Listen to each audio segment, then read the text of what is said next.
Greetings from Gotham, everyone. My name is Dominic, and you are watching The Comic Book Report, where we review comic books and graphic novels so you can get an idea of what to read. Today, in the Batcave, I'll be doing an unboxing of Batman, The Rise and Fall of the Batmen Omnibus by James Tynion IV. Before we begin, I'd like to issue a general spoiler warning.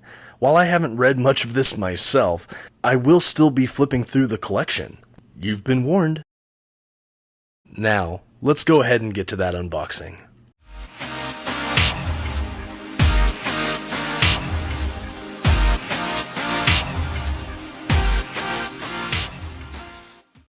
Alright, and here's the box right here. Let's go ahead and start to get this guy open. You could probably tell, but I bought this from Amazon. I did shop around online to try to find other competitive pricing, but at the time, Amazon was the best bet. Almost to the book itself here, folks, and I gotta say, this is a massive one. Now let's go ahead and get rid of the box and see what we've got. And at last, here we are, weighing in at a whopping 1,280 pages. I'd have to guess maybe 8 or 9 pounds. Here is the Batman, The Rise and the Fall of the Batmen Omnibus. Giving you a quick look at the cover, spine, and back here. Man, there's some beautiful artwork. I have a lot of Batman collections, but I think this is my first Batman Omnibus, and it is beautiful. Taking a look at some of the Under the Dust Jacket artwork, wow. I've got to say, I've always felt the binding and the quality of a lot of the Marvel collections have always been a little bit better than DC, but lately, between this omnibus and some of those Rebirth Deluxe collections, I feel like DC's really catching up.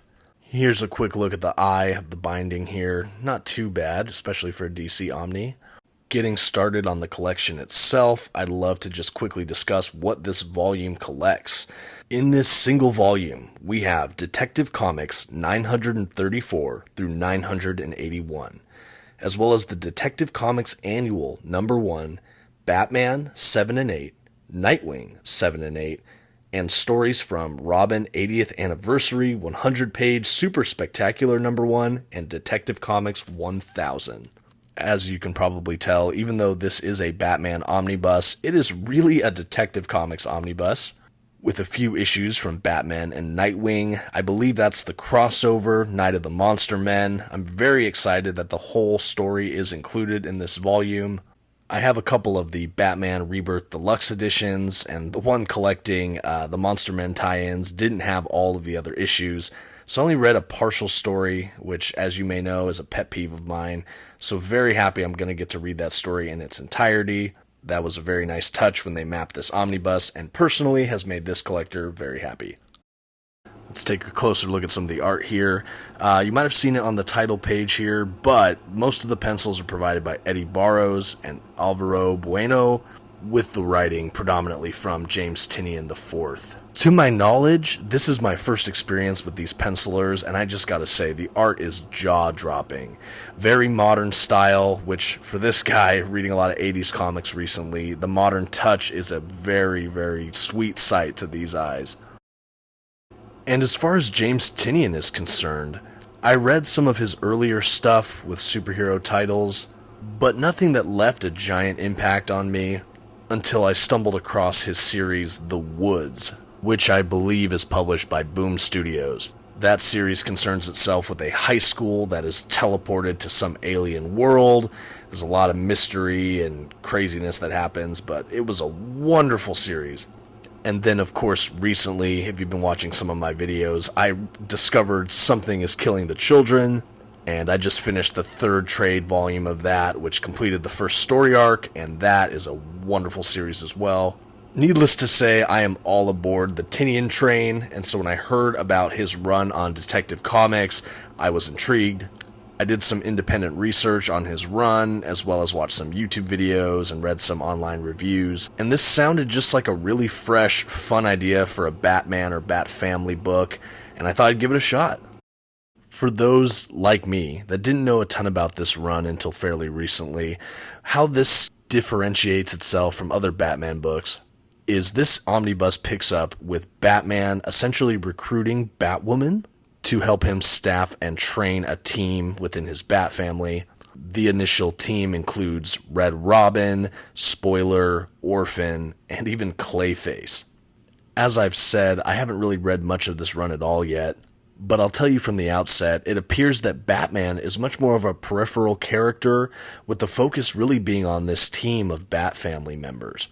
And if that sours you on the idea of this Batman book, I would really caution you to just stick with it. I've read almost the first arc of this book, and I can already see that Tynion has a plan here. And the team is so solid, the characterization's so rich, and I find myself so interested in the Bat family that doesn't necessarily need Batman front and center every single moment. That being said, if you're really looking more for a Batman-centric, straightforward, modern Batman run, I would suggest the Snyder or the Tom King run, but if you're looking for something a little different, something that's getting a lot of praise right now, maybe like me, you'd like to give the Tynion run a shot. As you can see, I really just dove right into the Omnibus, but his run is also collected in softcover trades, as well as some of those Rebirth Deluxe editions that are just gorgeous if you haven't had a chance to see those. And of course, some of those will be at a lower price point, as they're not this gigantic Omnibus edition. You might be able to tell from the video itself, but the paper quality is really great. There's no bleed through. It's got a little bit of a gloss, which I always love, especially for omnibus editions. And while there's a little bit of gutter loss, honestly, it's not too bad, although I'm really not a stickler for that too much. You can see as we're still toward the center of the book here, it's not too bad. I should note as well, though, when I did stretch the spine and kind of got started here, the first maybe 100 or so pages, the book kind of kept closing on itself. I'm sure with time, as I break in this book a little bit more, that'll be less of a problem, but it still might be residually there a little bit. This book will not lay flat on the beginning or end of the book, at least from what I've seen so far. I'll go ahead and start skimming through this a little bit faster now. I think you got a good idea of what to expect from this omnibus. I just gotta say, I'm so excited to keep reading. I'm almost done with that first story arc, and I love what he's doing with some of the characters. While I'm familiar with Stephanie Brown and Batwoman, I don't know the characters super well, and I barely know Orphan at all. So I really think this run for me will be a great opportunity to get to know some of these Bat family characters even better. And that's about going to wrap us up here, guys. If you'd like a full review of this omnibus as I finish it, please let me know in the comments below, or let me know what you thought of this run, if you've had the chance to read it. And again, my name is Dominic. Thank you so much for watching The Comic Book Report. If you love comic content, please consider subscribing or checking out some of my other videos. Until next time, have a good one.